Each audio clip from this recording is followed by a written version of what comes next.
Hey, Eric. Hey.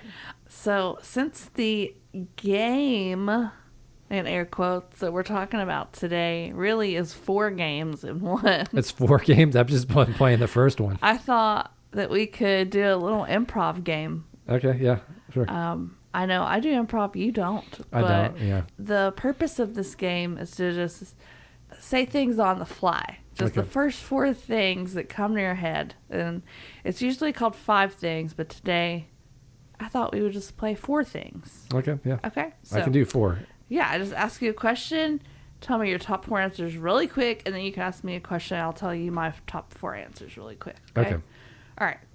So, Eric, if you could have any random foods in Mario, what would they be? Pasta. 1. Spaghetti. 2. Noodles. 3. Cheese. 4. 4 things. Good okay, job. Yeah, thanks. 4. That's 4. Yeah, a lot of, you're in the Italian mode, aren't you? Yeah. Do you want to have Italian food for dinner? Yeah, I'm thinking Italian food. Maybe. Maybe it's because I had spaghetti for lunch. Oh, yeah. Maybe that's why. Okay, so Nikki, top 4 Mario objects. Oh, a brick. 1. Tunnel. 2. Fireballs. 3. And magic mushrooms. 4. 4 things. I think they're just... I guess there are magical mushrooms, right? Yeah. I mean, they make you big or small, depending on what you take. Or they give you extra life. Or they murder you. That's pretty magical to me. Yeah, or they murder you. In the lost depending levels. on which games you're playing. All right. So, Eric, tell me your top 4 games that are in Mario All-Stars SNES. Mario 1. 1. Mario Lost Levels. 2. Mario 2. 3. And Mario 3. 4. Woo! 4 things. Hey, that's all the things we're going to be talking about today. Hey, what about that? Wow, that was a great lead-in, Nikki. Thank you. Yeah, this is Press Any Button. Obviously, I'm Nikki. I'm Eric. And today we're talking about Mario All-Stars at SNES. Yeah. Because when I was looking it up, I found a couple different All-Stars, right? Oh, There's yeah. like a 3D Yeah. one. And is there any others? I think it's just the 2. Okay. There was a version of All-Stars that did include Mario World later on. Mm-hmm. That wasn't the version I think I saw the most. The version I saw the most was just 1, 2, 3 in the Lost Levels. Okay, cool. Yeah, that's the one I grew up with, too. Yeah. So are you going to go game by game for the history? Just a little bit. I did a very short touch on each game basically. So I'm not there wasn't a ton of stuff for All-Stars, so just 1, 2, 3, 4 and then a little bit on All-Stars itself. So. Okay, cool.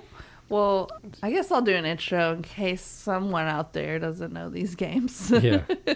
So, Super Mario All-Stars is a 1993 platform game compilation developed and published by Nintendo for the SNES console. That's Super Nintendo console. Thank you. It contains remakes of 4 Mario games, which are Super Mario Brothers, Super Mario Brothers The Lost Levels, Super Mario Brothers 2, and Super Mario Brothers 3. Wow. Yeah. Such variety. Yes. When I was a kid, I kind of thought this was a pointless compilation because I was like, I already have all these games on Nintendo. Really? You even had the Lost Levels? Well, not the Lost Levels. I guess that's what you would be buying it for, but I kind of it looked more, Lost Levels looked more like the original Mario Brothers, and I was just kind of like, that looks like it's not going to be as fun as I just played Super Mario World, which was a huge step up for Mario. Mm-hmm. Well, I wouldn't say it was a huge step up for Mario 3, but I would say it was an improvement. Yeah. So it felt like when they released this game, it felt like they were taking a step backwards a little bit. Where I was looking, Gotcha. I was looking forward. I'm like, okay. keep improving on this formula. Kind of like, do you remember back in the day when you'd be watching a sitcom or something, and they would do a whole episode that was just memories? Oh, I hated And those. all it would be is flashbacks, and then they would just show a clip from an old episode. I always hated those so much. Yeah, they were just so lazy. It was just So you're kind of thinking that's what they did. Nintendo did. They were like, you know what? We don't feel like making any new games. We're just going to put some old ones together and call it a day. It's kind of literally what they did, but at the same time, I'm like, hey, this is a good way to talk about all these Mario games without having to do like one by one. You know, we can talk about just like, you know, the 4 old games. Well, what I was thinking is you don't have to get up every time you want to switch Mario games. Yeah, that's true. It's like the very beginning of like streaming. Just kidding. But like, yeah, you could just be lazy and play like 4 games and not have to get up and change cartridges. Yeah, like, I mean, there's a ton to do on this game. And if you didn't... That's a real upside. Yeah, and if you didn't originally buy the old Nintendo games, if you didn't have a Nintendo, this is like a pretty freaking good deal. Because, 4 games in one.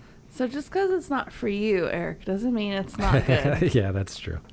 No, it was a good game. That's what I'm saying. And it's a good way to talk about these games. So, all right. So you ready to hear the stories? I think, real quick, though, we should just say that the one that we're playing is not the actual SNES version. We're playing it on Switch. Which is a little bit different, and I don't know. We can talk about that more in the pros and cons. I mean, the main difference is like you can use save states. It's like it's an emulator basically. It's a main difference, but it is like a really game changing difference. It is, yeah. Like. If you're using the save states, you don't have to use the save states. It's not a requirement. Sure, for some people, but it does make the game a lot easier. Oh yeah, for sure. And it takes away that element that the first one had where it's like, if you run out of lives, like the consequences are dire. Are really high stakes. So it kind of takes the high stakes away a little bit. A little bit, but at the same time, like All Stars kind of did that in its own way a little bit because, you know, if you think about the old like Mario games, they didn't really have save points between the worlds, and Mario All Stars basically added those save points. So that game was kind of softening the difficulty of those old games anyway. Gotcha. So I guess the emulator softens it more. But, you know, I don't think it's that big a deal. Cool. Well, I'm sure you were able to find plenty of history. Oh, yeah, a little bit. Just a little? Yeah. I mean, lot.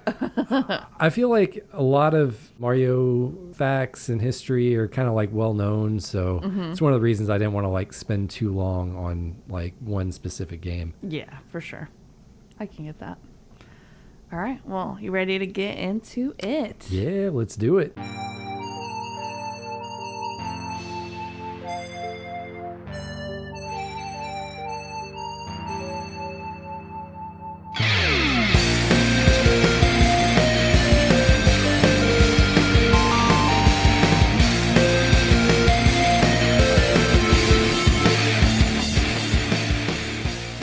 Are we gonna go like 1, 2, 3 lost levels? Or are you gonna go in the order of how it is on the game? I'm gonna go in the order that they were made.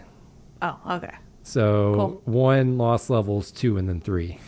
Okay, let's do it. All right. So like I said, yeah, we're talking about a compilation of 4 Mario games. I'm gonna do a little bit of each game. So starting with the original Super Mario Brothers in 1985. Did you know that that was a sequel to another game? What? Was it like Donkey Kong? No. Because that's where Mario comes from, that was his first appearance, but that wasn't the game. Huh. I think you probably have seen it in the arcade. It's just called Mario Brothers. Oh, okay. And it's like a versus or co-op game, kind of depending on how you play it. But you know, Mario, Luigi, and basically you have a black screen and enemies kind of pop out. And your job is to basically clear the screen of enemies. So you have like the POW block in the middle, which you can use to kind of flip the enemies over, or you can get underneath them and like flip them and then just run into them. Have I ever played this with you? Do they have this at Blue Ghost Arcade? You've probably seen it or played it before. There's versions of it that have made appearances elsewhere. Like there's a version of it on Mario 3 that you can play. Like if you put the game on 2 players, and then one player like selects the other player, you'll basically play that game, the original Mario Brothers game. Oh, is it the one where you like, it's very like vertical and you have all the little levels and you can jump up and down from the, okay, I think I know what you're talking about. Yeah, and you kind of flip barrels over. And stuff. You kind of flip over enemies and then you run into them. Okay, I think I know what you're talking about. So Super Mario Brothers, the first one, is not actually... I guess it's the first one with super in the title. Yeah, so you could call it a sequel. I kind of view it more as like them expanding on the initial idea. Like out of all of the fun facts and all the trivia I know about Mario, I've never have heard that before. Oh. So I didn't know that. Yeah. So the original Mario Brothers, and then you have Super Mario Brothers, which is like, it's not really an arcade style game. It's more like they added like. It's scrolling. Like the first one for the console. Yeah, and they added scrolling. That was like a big deal at the time because they didn't. The early memory they had on the original Nintendo console, like it barely held any memory at all. Yeah, so the fact that they were able to fancy. program like a scrolling game that had all these different levels was like super impressive for the time. Yeah, that's cool. So it was a pretty big deal. I personally love the distinct jumps of video games and how you can tell of just how stuff was getting better and better, Yeah. And there's a few years where it's like even 1 or 2 years you can see a huge improvement of graphics and everything. Yeah, massive. And I think now we're kind of to the point where it's like, man, how does it get better than this? Like it looks pretty good. Yeah, I know it will get better, I'm sure, but like it's kind of crazy. We're like plateauing a little bit. It feels like we've been plateaued for a bit on just the graphics and gaming and all that stuff. But anyway. But like even between Super Mario Brothers, the first one, and Mario 3, there's like a lot of big things. And those were both those games are for the same console. It's easy to forget about about that. And then how they were for the same console? Yeah, they're both for the NES. Wow. So it's like graphically Mario 3 looks amazing compared to Mario 1. It really does. So it's like, it's like it's comparable to, I don't know. Yeah, it's really good. They really pushed the original Nintendo like to its hardware limits by the end of its life. It was impressive. Okay. So that was kind of the thing with Mario 1. Then I just going to go ahead and skip some stuff. Yada, yada, yada. It came out. It was great. Whatever. Moving forward to 1986. So Super Mario Brothers is 1985. 1986, as you probably know, Super Mario: The Lost Levels is officially Super Mario Brothers 2 in Japan. Mm-hmm. I did know that. Yeah, and then when Nintendo of America was playtesting it, they were like, this is way too hard for American audiences. Like, this isn't going to like do well. Mm-hmm. So we just don't want you to release it. Yeah. Which I played it, and it is really hard. It'd be too hard for me, but I feel like I'm not the norm for the platforming like this. And I know a lot of my friends, like you and Michael and stuff, are way better at this kind of game than me. Yeah. So I don't think it would be too hard for. Well, to me, what's funny about this is like the game they ended up releasing, which was Yume Kojo Doki Doki Panic. Mm-hmm. That game is extremely hard as well. Yeah. Like if you play past like the first like few worlds or whatever, it gets ridiculously hard. That's kind of funny. They were like, "This is too hard, but not this kind of hard." I feel like it's at least more accessible in the first few levels, where it just doesn't like absolutely destroy you right off the bat. Yeah. Like the Lost Levels does, because the Lost Levels is pretty cruel right off the bat. Yeah. It really does. They throw all kinds of things in there that it's just mean almost, it seems like. Yeah. So, that's Mario 2. And then we're going to skip forward to 1987. What? And this is when... we were like 1 year old, maybe. And this is when Nintendo decided to take what is essentially a game that already existed and reskin it as Super Mario Brothers 2. And that game was called Yume Kojo Doki Doki Panic. So... What is Doki Doki? That's the Japanese onomatopoeia for a heartbeat. Oh, so you're like your heart beating faster or whatever. Yeah. So Doki Doki is that because we did beat. Because we did Doki Doki Literature Club, right? Yeah, that was the thing. Yeah, I was like, wait a second. that was a fun fact from that. Yeah, that is cool. I thought that was cool. So Yume Kojo was basically a media festival in Japan organized by Fuji Television.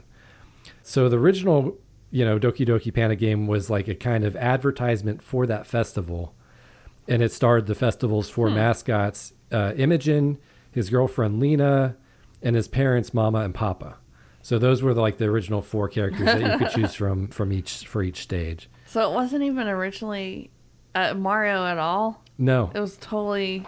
It was totally a different game. Yeah, so basically what they did was they went back, they took that game, and they replaced those characters with the Mario characters. I feel ripped off. I feel bamboozled. It's funny, yeah. And then when they... It'd be like if you played Beer Man thinking that was Mega Man, you know? And then you found out, no, it's actually Mega Man. You're like, what? Yeah, I feel like I kind of don't hate this idea just because like the Yume Kojo Festival was like such a niche thing in Japan where it's like, okay, Americans are going to have no idea what this game like is about. And it's a pretty good game. Like they need to get out there to more people. And it is a good game. Like it's a solid, like, I don't know, it's great. It's not like the level of Mario 3, but like to me, it's an improvement on the first game, actually. I feel like making games back then was so much harder. Well, I don't know if harder because you have different kinds of challenges now, but you had to make it difficult with such little time, basically, and such little memory and everything. So I feel like the only way to make it difficult was through like some of the stuff that I don't personally like, which is making the platforming where you have to be very precise and you have to do like jumps and like you just can't make any mistakes. Because I feel like that was one of the only things they could do to have to make you die so you can start over to make the game last kind of longer. The games were extremely short, so it was like the difficulty was the only way to make it so the kids didn't beat it in like 5 minutes or 20 minutes or something. And honestly, that was one thing I always kind of hated about the games is because I'm not very good at doing the same thing like that perfect. And so I would just have to try so many different times. And eventually I'm just like, okay, this is not fun for me, you know? I feel like part of it too is like when you're programming and designing a game, like you are personally playing the levels that you design over and over again when you're testing them. And I feel like as you're playing them over and over again, you get pretty good at it. So your instinct is to be like, okay, I need to make this like, something that feels difficult for me, the programmer, when I've played this level like 20 times. So, but they had the game testers back in the day, right? Yeah, I don't know. I'm sure they had some. That's a good question, yeah. But maybe... I know game development was a lot smaller than it is today. Yeah, for sure. So the budget's like... well, I'll get into one of that a little bit later. And I feel like, too, the core audience back then was just people who are maybe a little more hardcore at gaming, possibly. And like now you have more variety of gamers. I feel like that's not... I feel like the target audience back then was kids. Kids? I feel like it was very much kids. Kids can be hardcore gamers. I mean, that's true, yeah. But, Okay, I see. Yeah, whatever. Maybe I'm just trying to make myself feel better over here. Yeah. It's definitely kids, I think. But yeah, they made the games hard so the kids would struggle. And then they could give tips on their helpline or whatever. Right. Yeah. And sell the magazines now and everything. Yeah, it kind of made sense. So back to Mario 2, like the reskins would substitute Mario for Majin, Princess Toadstool for Lena, Luigi for Mama, and Toad for Papa. So those were the reskin characters and where they ended up. Wait, Princess Toadstool? Yeah, she was called Princess Toadstool back then before they started calling her Peach regularly. Oh yeah, I did know that. Yeah. So in Mario 2, I think she's referred to as Princess Toadstool. Yeah, that's a stupid name. No wonder they changed it. It makes her sound ugly. Like, oh, she's a toad, Yeah, I never really thought about that. But yeah, Toadstool doesn't sound very attractive. Okay, anyway, so moving forward, 1990 to 1990. Mario 3 had a team of about 10 people. Like, we're scaling things up here. Wow. And a budget of $1.3 million, which would be about $3.5 million when adjusted for inflation today, and took around 2 years to make. Wow. So we're talking good, about more people, more of a budget. And considering it did pretty well, like the studio. probably was like, Yeah. heck yeah. And then I like this, the advertising budget for it. You want to guess what the advertising budget was? Okay, so it costs $1.3 million, you Yes. said? I'm going to guess $200,000. The advertising budget was $25 million. What? Which would be $69 million What? when adjusted for inflation. So you said $1.3 million to make. Yeah, it was the development budget And they spent $25 million. on advertising. So I'm mathing over here. I'm not very good at math, but like almost 20 times the amount that it would cost to make the game, they spent on advertising it. Yeah, something like that. Yeah. That is a lot. Is that the norm? Do you know? Yeah, I don't know. Mario 3 was a big game at the time. And, it was like they put it in movies. Like, it was in The Wizard. Like, it had a cameo in that movie. Wow. Like, it was a pretty maybe big deal. because they wanted to make it worldwide. They were like, we're going to need a big advertising budget. Yeah. But like 20 times the cost of like to make the whole game. That's... I don't know. That seems crazy. Yeah, I mean, But it worked out, clearly. Yeah, it did work out well. So there are a bunch of additions to Mario 3, like the addition of the overworld map, to select levels, new power-ups, and the addition of slopes. I feel like people don't give enough credit to how, like, cool adding slopes were. Yeah. Like, that was that you can... that you can slide down and, like, walk up. That was programming and that then was pretty... sometimes it was a trap. Oh, the slide. Had to slide down into something. Oh. But stuff like that, So tricky. just there were big, technological advancements. Yeah. So by 1992, the Super Nintendo had been released. Mario World was killing it, and Miyamoto was coming off like the release of another big game, Super Mario Kart. Mario Kart. Do you remember that game? Mario World was the first one with Yoshi, right?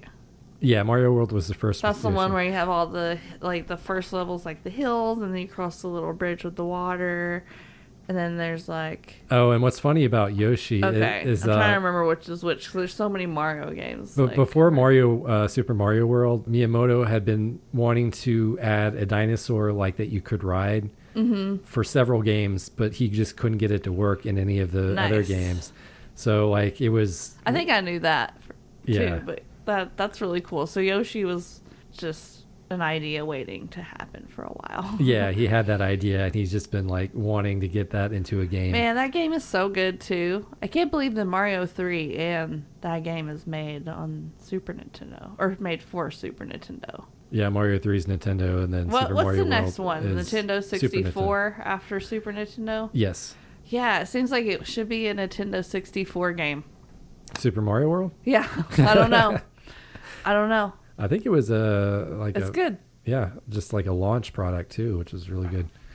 Because I think I remember getting it with the Super Nintendo when it came out. Mm-hmm. But anyway, we're not really talking about Super Mario World. So I got sidetracked. So yeah, 1992, we're getting into All-Stars here. So yeah, Mario World's out. It's killing it. They just released Mario Kart, which is another big, big deal. In fact, I hear that Mario Kart is now a bigger franchise than the original Mario. What? It sold so many games or whatever. Wow. Yeah, it's just something to think about how big Mario Kart would become. Mm-hmm. But yeah, so he just released Mario Kart. And Miyamoto was he was looking at the release schedule and noticed there's this big gap between Mario Kart, and then they were working on Mario World 2, Yoshi's Island, but they were still years away from that release. Well, we can't have that. They got to make money. And Yoshi's Island would release in 1995, and basically he wanted something that would fill the gap between those games and cost not a lot. Yeah, so Super Mario All-Stars was kind of the filler game, But smart too, since US never got the real Mario 2. Yeah. People want to play that, especially with the reputation. Oh, it's too hard for Americans. Americans wanted to play that and be like, no, it's not. I beat it. And it's just the brilliant aspect too of okay, I know not everyone has a Nintendo. And they're probably going to want these games, and True. I can do a value pack for the Super Nintendo. Or maybe they might have one of these games, but they might still buy this because you get 3 new games. Yeah, exactly. So yeah, Mario All-Stars was basically a value pack of the older Mario games with updated graphics and some tweaks to the game that basically made them a bit easier, like adding the ability to save your progress between worlds. And so Mario All-Stars was released in 1993 and would eventually become a pack and bundle with the SNES. It sold around 10.5 million copies by 1995. So that's a great bundle. Oh, yeah. That's a great game to bundle it with, too, because you get 4 games. You know, what kids wouldn't be psyched about that? Yeah, exactly. Instead of 1 game. You know? And that might be part of the reason why they ended up selling so many copies of it, though, because for sure. When it's a pack and when you're buying the SNES, you're buying that game as well. So. Yeah, it's an unfair advantage. Yeah, it's a fun, unfair advantage for its like number as far as sales go. So it's going to sell a lot. Well, it probably sold a lot on its own, but there's no way to differentiate between how many they sold with the console versus how many they sold on its own. Gotcha. Cool. But yeah, so that's my history. So kind of a very brief history of all 4 of those games, and then the All-Star. So Mario 3 came out what year? It came out in 1990, which is crazy because I think the Super Nintendo released in like 1991 or 1992. So Mario 3 was like right at the tail end of the NES's life. And they were still releasing games for the original Nintendo well into the Super Nintendo's lifespan. So so like even as far as like 1994, 1995, they're still releasing Nintendo games. That's cool. In fact, I remember they would have games that would release both on SNES and the original Nintendo. Yeah. For the people who didn't have the SNES yet, because there were so many Nintendos out there. Yeah, that's pretty cool. Well, they wouldn't be the same game. It'd be like it'd be like the downgraded version. The downgraded version would be the NES version. Yeah. But okay, yeah. So that's my history. Are you ready to hear some fun facts?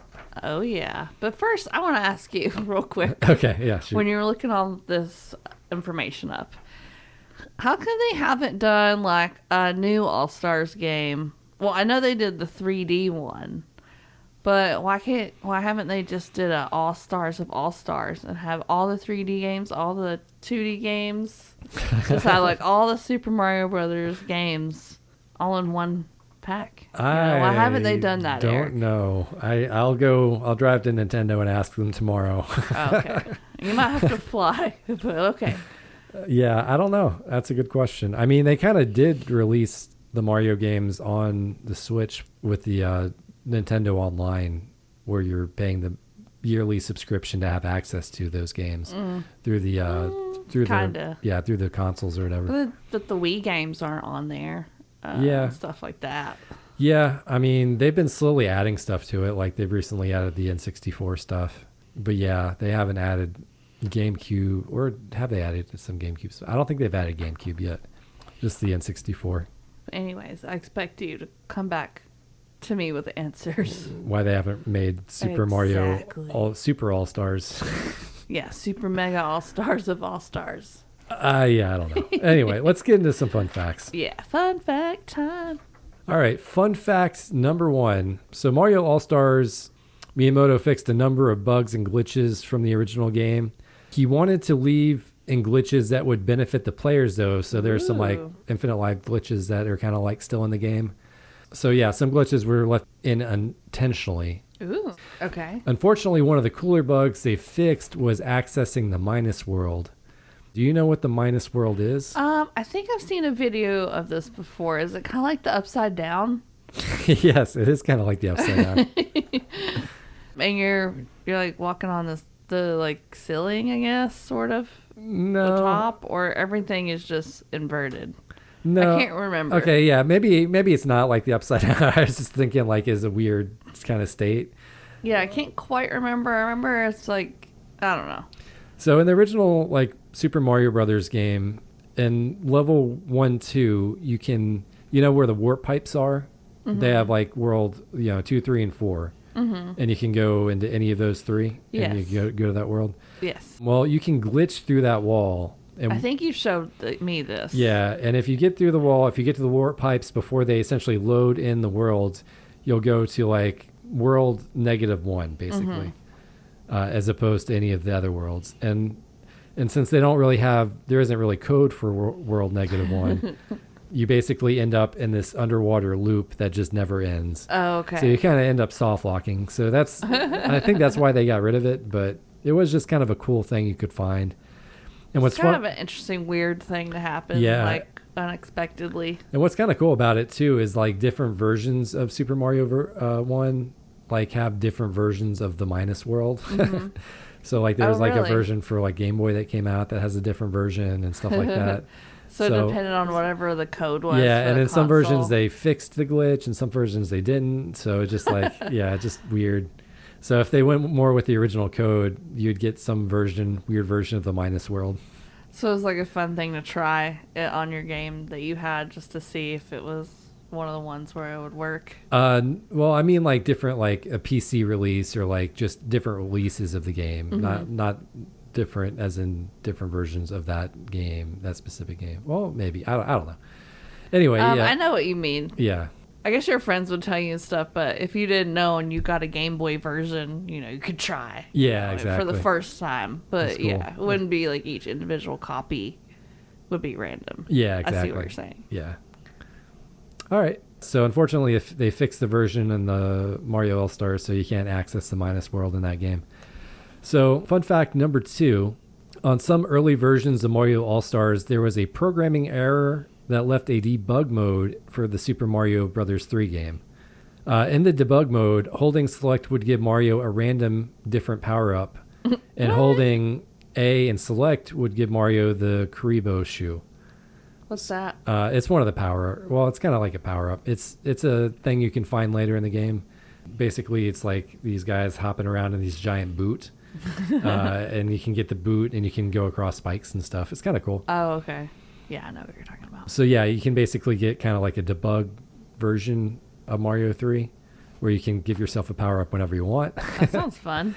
So even if you own one of these original copies, one of these early copies of the game, there was still only like a random chance you would even get the debug mode, because each time it booted the game, like the RAM, there's like a number in the RAM that had to be like set to a specific number, and it was basically random every time you booted the game. So I forget, you'd have like maybe like a 1 in 100 chance of like booting it up and getting that debug mode. So something like that. Yeah. So if you have an old version of Mario All-Stars, you could potentially have that debug mode in the game. That's cool. But I don't know, you would have to also know to like hit the select button to get power-ups and stuff like that. So do we have that? I don't. For Super Nintendo? Do we have the cartridge? I don't think we actually do. Like I said, I didn't have it as a kid. I saw Mario All-Stars as pointless because I had 3 of the 4 Mario games. So anyway, so yeah, that's the fun fact. So cool. Moving on to fun fact number 3. Ooh, more. So again, we're going to go with the All-Stars version of Mario 3.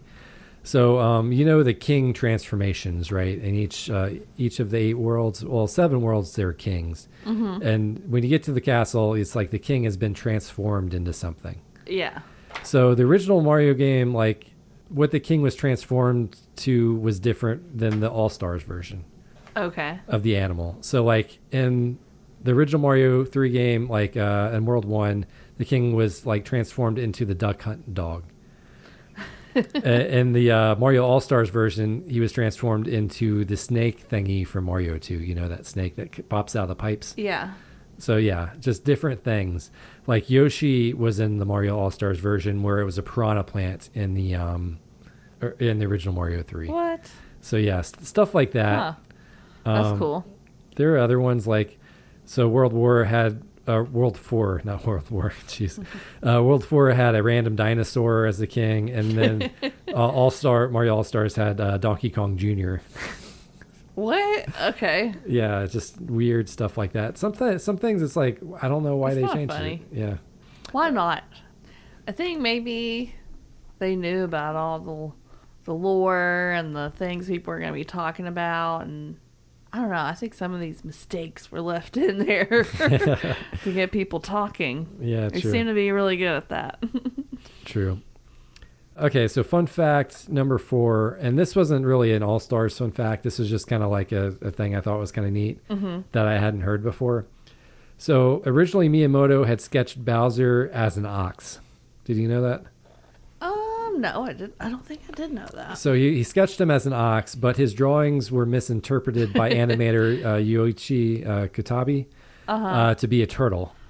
Okay. So the duo would then work together on the latter idea. And so, yeah, Bowser was born, and he's definitely a turtle and not like a dragon. Gotcha. I never thought he was a turtle or a dragon, really. Yeah, he doesn't really look like either, does he? He just looks like his own new made-up thing. Yeah. I guess maybe it's because he's kind of a blend between an ox and a turtle, maybe. Yes. I haven't seen that many oxen in my life. Yes, or oxen. So I'm not super sure. But, I mean, it does have a shell, I guess. Yeah, so. He has a shell. He's a turtle. Yeah, that's the thing. All right, yeah, and that's my fun facts.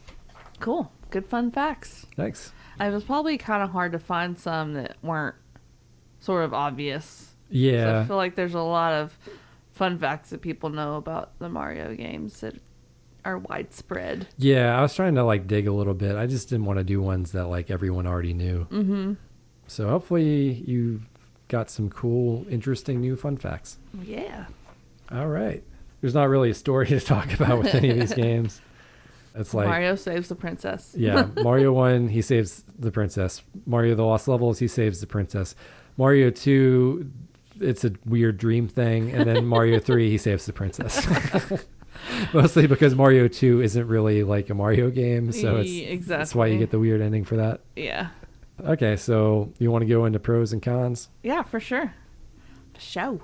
All right. Why don't you start us off? All right. Well, the first one for me, obviously, is the save states and suspend states that you can use on this version. And this is more of maybe just a Switch Pro. Yeah, this is more the emulator version. But yeah. I don't think I would literally be able to beat any of these games without that. I mean, maybe I could, but it would just take a lot more time than I'm willing to put into it. Yeah, save states are super helpful when you're first learning a game, especially these old games that are just punishingly hard.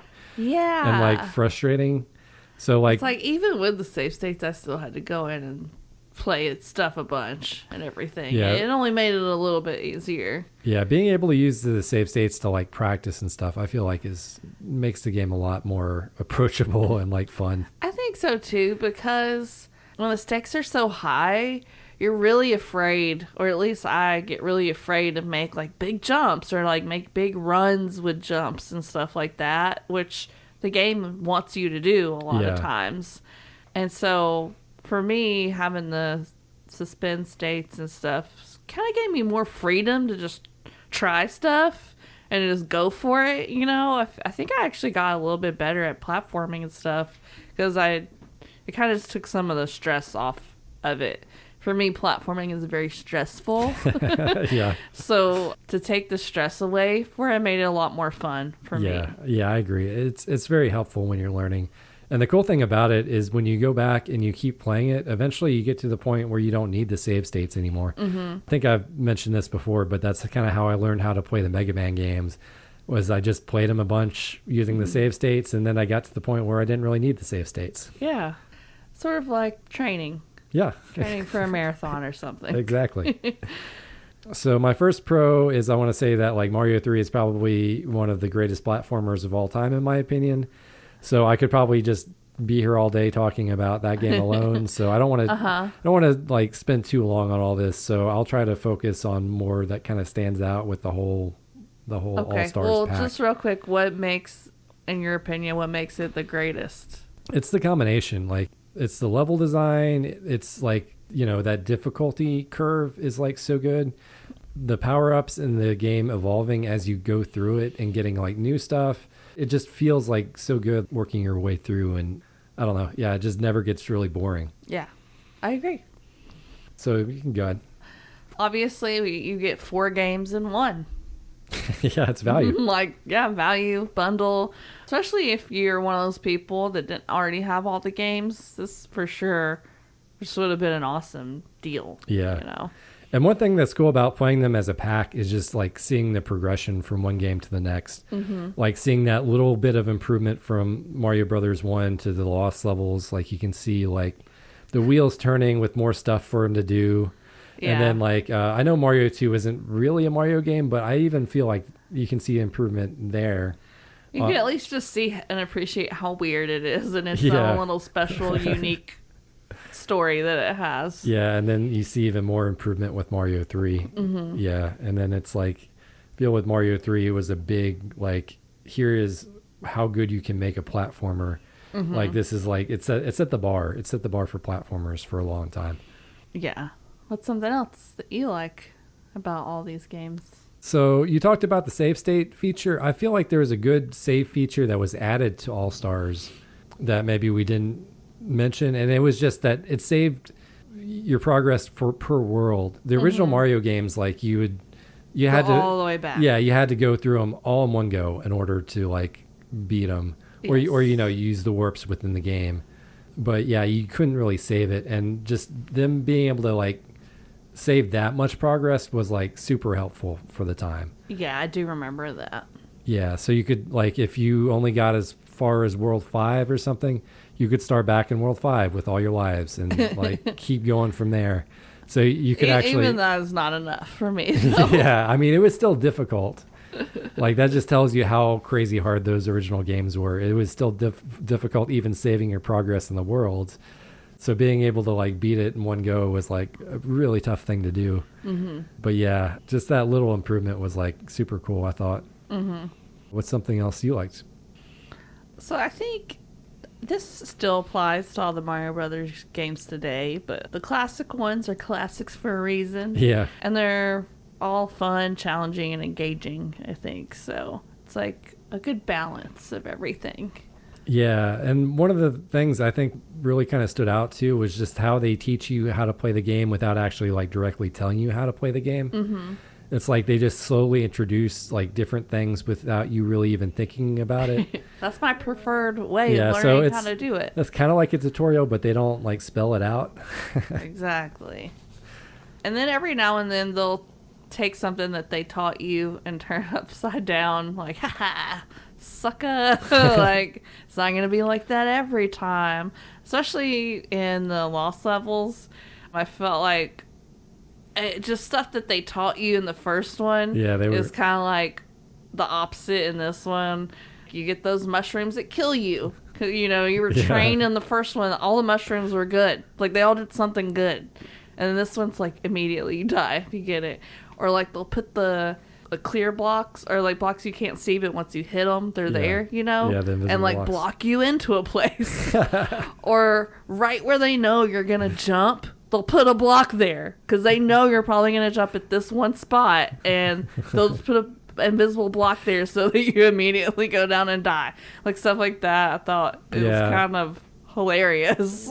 Lost Levels, they were definitely trolling a lot harder. I think so. Lost Levels was designed for people who beat the original Mario Brothers, who were that good. Mm-hmm. And yeah, it's like the Lost Levels was more like, trolling on those known things, known positive things. But I really did enjoy the Lost Levels. I had never really played all of them all the way through, and I beat the game this time, so I really liked it. Cool. Yeah, it's great. You got something else? Yeah, so for me, I just love all like the weird secrets and glitches in these games. Mm-hmm. Like back when I was a kid, I would feel like a total badass, you know, showing someone like a secret power up or where a warp whistle was or something cool like that. It's like, you know, if you hold down on this white block, you can fall to the other side, and it'd be like, whoa. Uh-huh. And then you can run through the rest of the stage and grab this whistle or something. It was just so cool. Especially in Mario 3 with the tail where you can fly. Oh, yeah. I feel like there's so much hidden stuff up in the sky and everything, because they knew a lot of people probably wouldn't spend all their time up in the sky, but they knew some people would. And then they would talk about it, and then, you know, and then you have to go and see what's up. Like, I don't know, I just remember the flying was a cool way to usually find something cool. Yeah, and that was especially in areas where it didn't really look like you could fly, but if you had even just enough space to get the run going, you know, well, sometimes, you can get up there. Sometimes you have to go and do the back and forth run where you run this direction and run this direction. Oh yeah, I'm not good at that. And try to keep your speed up enough where you can get the P speed. Yeah, I'm not good at that. The pee speed, that sounds funny. Like, oh, I gotta pee. I don't. That's what it's called for whatever reason. I'm not quite sure why. Pee is in past. These games are just so good too because they're just very nostalgic, especially for us. That's true. You know, these came out around the time we were born and a little after, so we were pretty young. And, you know, it just takes you back to a simpler time. Yeah.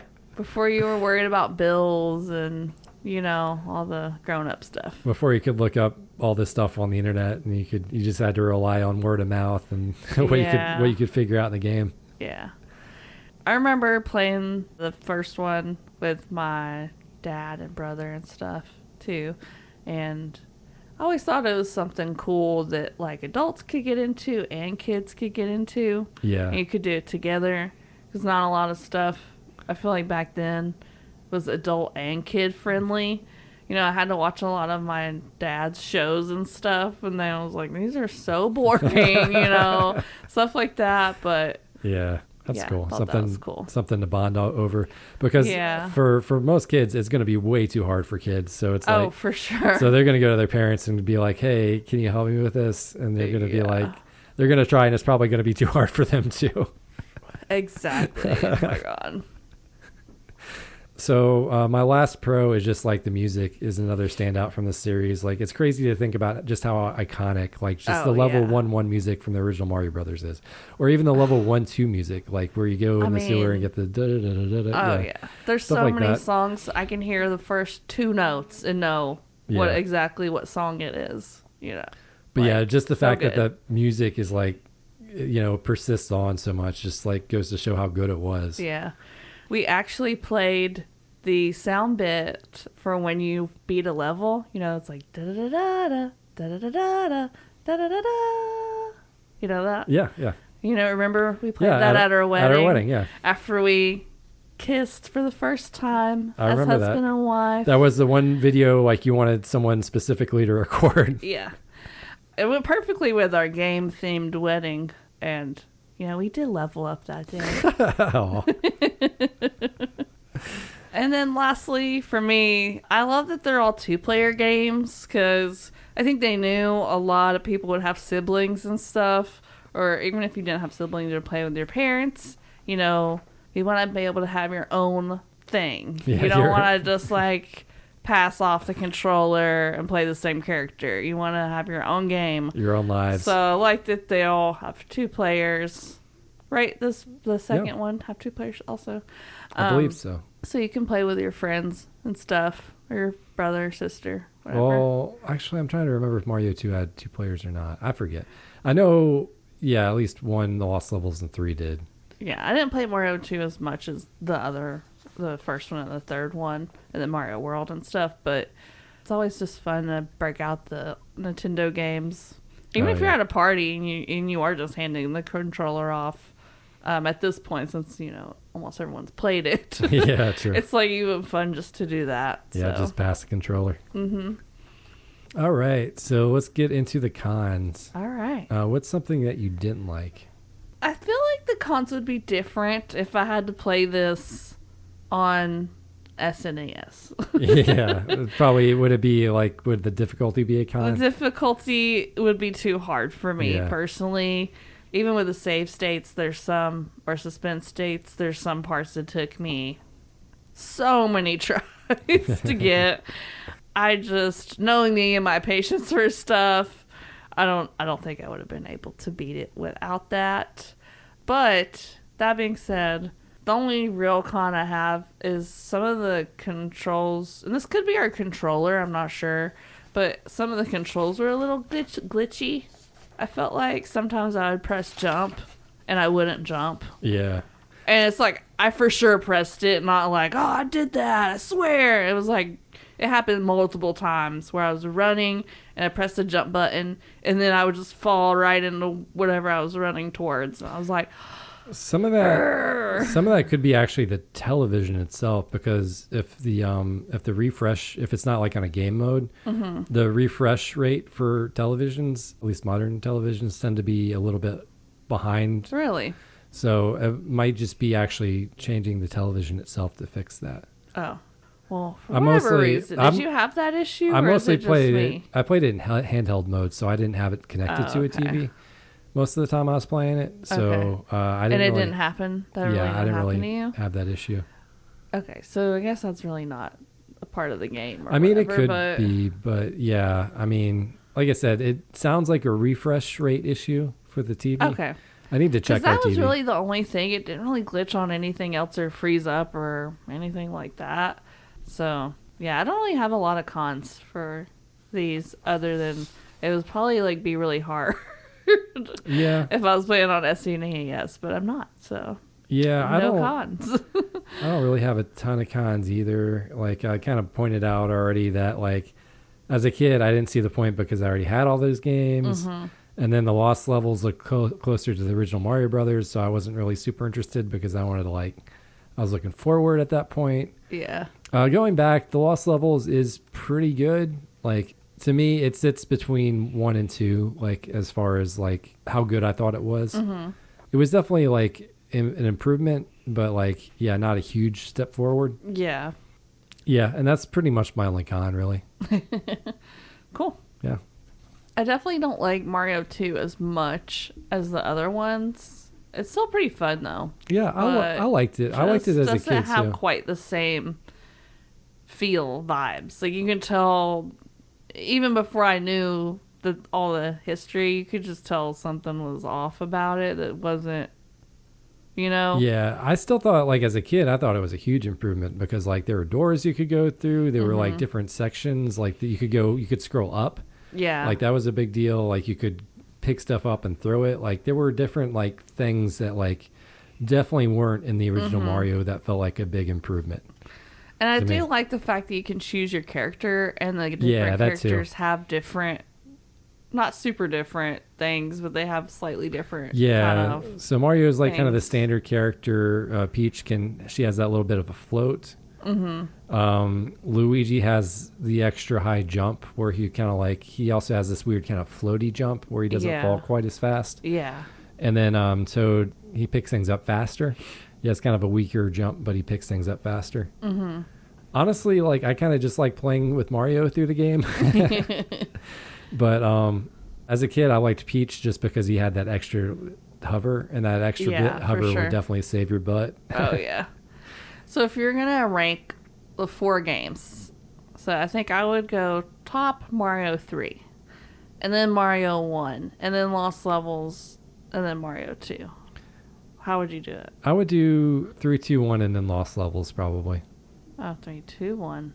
So yeah. You really did like the second. Yeah, I thought the second one was good. Like I said, I thought there were like pretty good improvements. Yeah. Between that and the original Mario Brothers. If you're listening, what's your rank order between Mario 1, 2, 3, and Lost Levels? How would you order it? That's a good question. Yeah.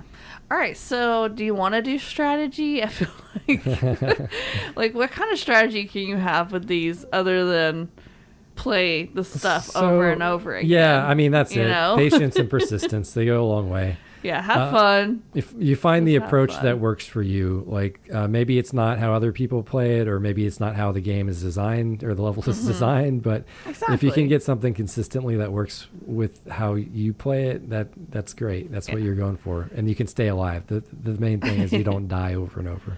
The main thing is just have fun. So whatever is fun for you, just do that.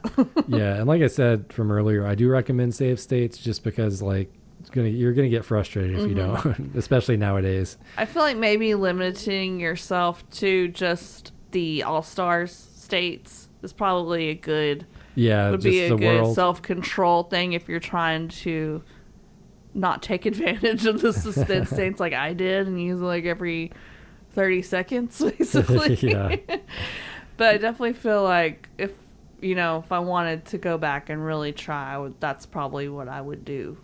Do it based on the world instead of just trying to go totally old school and do it all at one time. Yeah, it's tough. It's one of those like if you played it enough, you would get good enough to like be able to beat it at one go. I think. Yeah, I'm happy that games are more accessible now for all different kinds of gaming types, and If you want to be a nice, relaxed gamer, you can be. If you want to just play the hardest games out there and like do everything the hardest you can. Yeah, and I agree. If you want to be something in the middle, like me, you can. Yeah. Like, there's just a lot of choices, and I'm happy for it. I like that, making games for all difficulties or all player types and all that stuff. Yeah, I agree. I feel like almost everybody out there can find a game that they like now. And most people do, even if it's just a game on their phone. Like, almost everyone I know plays some kind of game. Yeah. Even if it's just Wordle. Yeah. So, for the future, Eric, do you want to just talk about the Mario Brothers in general? Yeah, that's what I was going for. Yeah, me too. Because, like, the news on, like, a new Mario game has been pretty quiet. Mm-hmm. Like, the most recent... As far as Mario Brothers games go. Oh, I was about to say the most recent game Mario is in is Mario Kart World. Mm-hmm. I beat it recently. It's pretty freaking good in my opinion. Yeah, but not really a Mario but game. Yeah, not a classic platformer style game. So I would go back to, I guess, Odyssey would be for the original Switch. Would be the most recent 3D one. Mario Wonder would be the most recently, like 2.5D or 2D one. Yeah. So, and those games are pretty old. I heard a rumor in February that they were going to announce something Mario game like, so, or maybe adjacent. Yeah, there's like a something. few rumors. I know people really want a new 3D Mario game, and I think Mario Odyssey. They think maybe there's like a second one will come out or something. Mario Odyssey 2, that'd be good. I think that's what I saw, or maybe Galaxy. Is Mario Galaxy a thing? Yeah, so Mario Galaxy is the movie that's getting ready to come out. That's it. That's what I'm thinking of. Yeah. So yeah, I think it was Odyssey 2 that people were hoping would be announced. Yeah. But yeah, a new 3D Mario game. But what has been announced for sure, February 12th, Mario Tennis Fever, a new Mario Tennis Fever game comes out. Yeah, I didn't know that. I missed that. Yeah. And then what do you got? That's it. Just the Mario movie. It's set to be released April 1st. So. Oh, well, I have one other one. Okay. Yeah. Super Mario Brothers Wonder is supposed to be getting a Switch 2 update.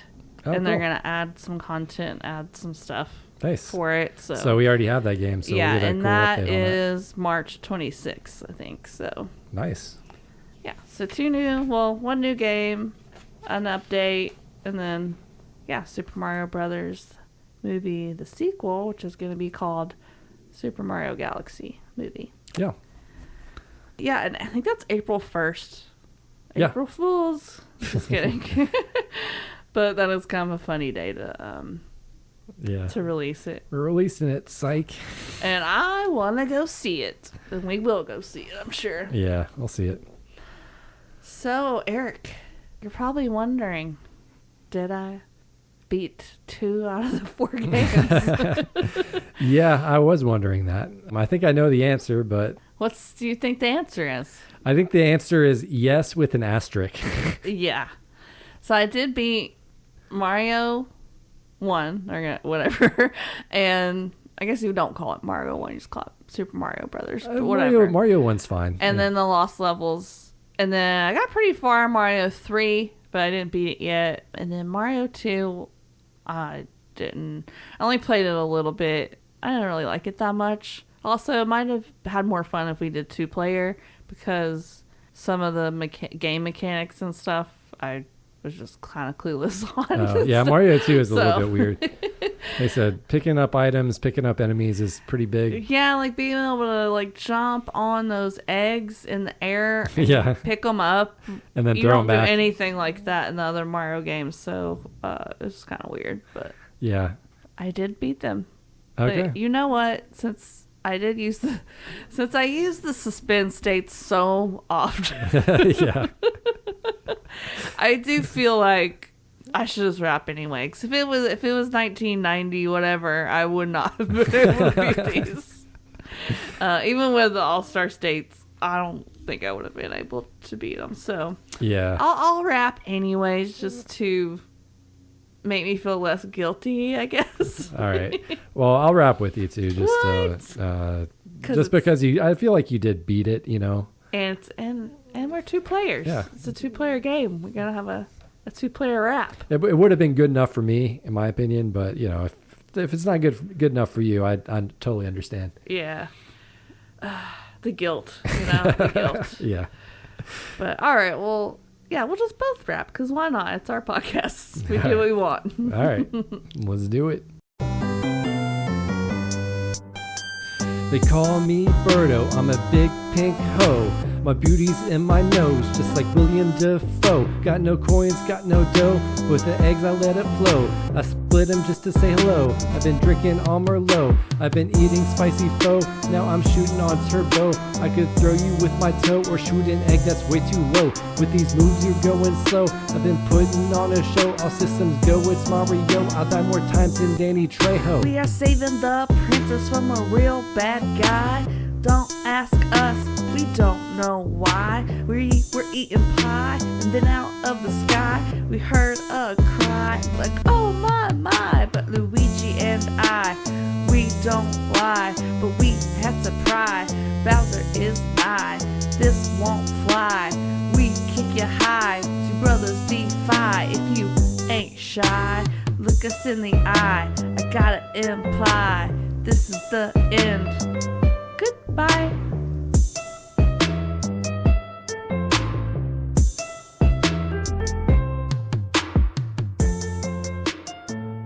Wow, good job, Eric. Wow, yeah, thanks. Good job yourself. Whatever.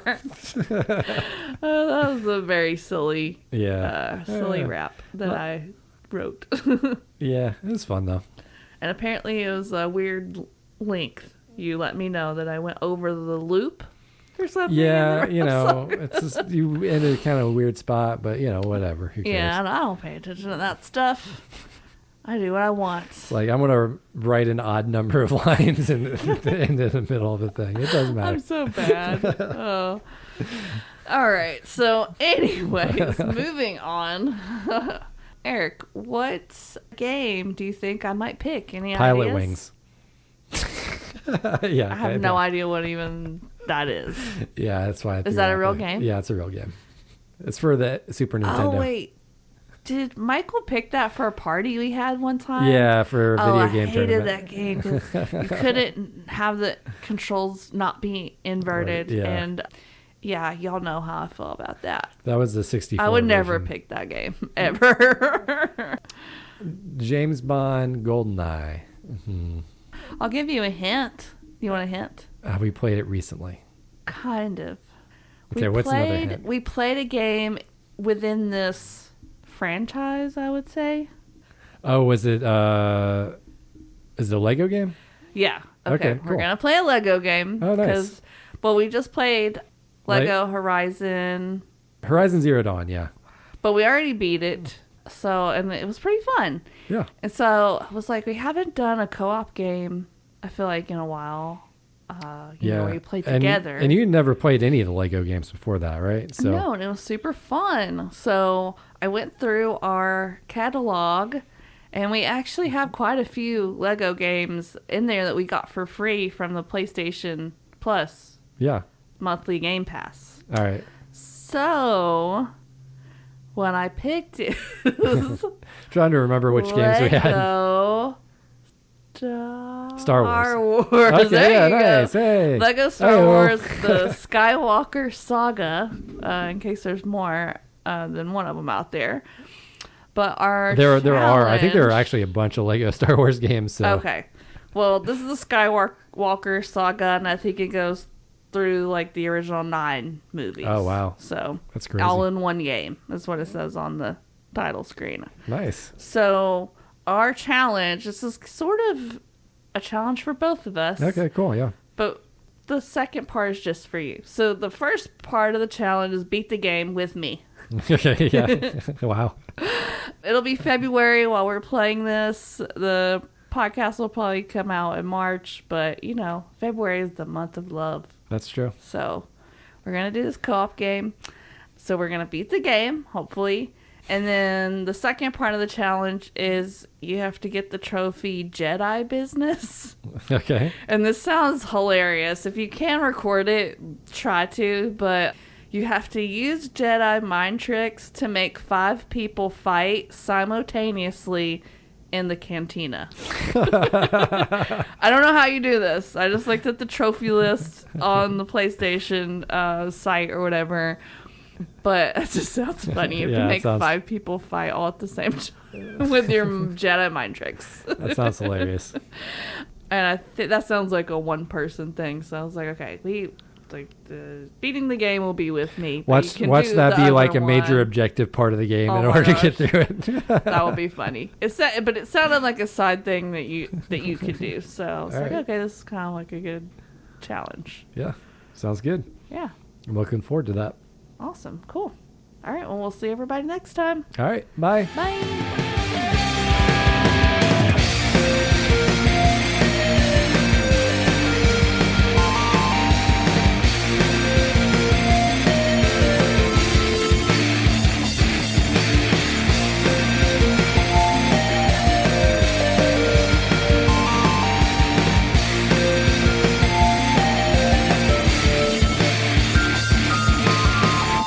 If you like this episode, please engage with us somehow. Leave a review, leave a comment, rate us, whatever you can do on the apps these days. It all helps to get us recognized by other people, which is super fun. So anyways, thank you guys, and we'll see you next time. Bye.